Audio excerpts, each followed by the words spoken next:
जी अस्सलाम वालेकुम बच्चों, आज हम उर्दू का कुछ काम करेंगे और उर्दू का पेज नंबर है आज का 12। पेज नंबर 12 पे पहला जो हम काम करेंगे वो अल्फाज को तोड़ कर लिखेंगे। आप जैसे देखिए एक एग्ज़ाम्पल आपकी बुक पर सॉल्व हुई हुई है बच्चों, लेकिन ये याद रखिए कि आपको ये काम अपनी कॉपीज़ पे करना है।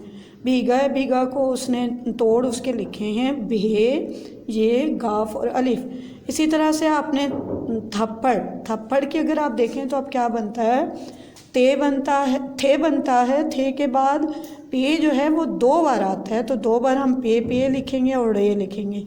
झगड़ा है, झगड़ा में इसी तरह से झे, जीम और 2 चश्मी है झे, और गाफ, रे और अलिफ, गाफ, रे और अलिफ, जीम, गाफ, रे और अलिफ। इसी तरह से दहान है, धे, दाल 2 चश्मी है धे, ये, अलिफ और नून।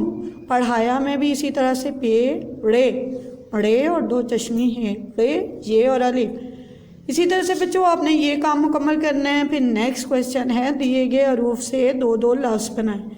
अब बे से बे, बे 2 चश्मी है बे, भारी ये आवाज़ है, भारी आवाज़ से आप क्या बनता है, बे से बनेगा भालू और भेड़, भूल भी बन सकता है, भूल, भूल मतलब भूलना।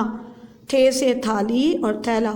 इसी तरह से आपने ये अल्फाज लिखने हैं। और फिर लास्ट हमारा क्वेश्चन है इमला दुरुस्त करनी है। अब ये हाथी 2 चश्मी है के साथ लिखा हुआ है, लेकिन ये 2 चश्मी है के साथ नहीं होगा, ये हुक वाली है के साथ होगा। इसी तरह से ये झूठा है, झूठा में देखें ये दूसरी उन्होंने लिखी हुई है, ये 2 चश्मी है के साथ होगा। तो बेटे ये आपने ये वाला काम आज आपने कंप्लीट करना है।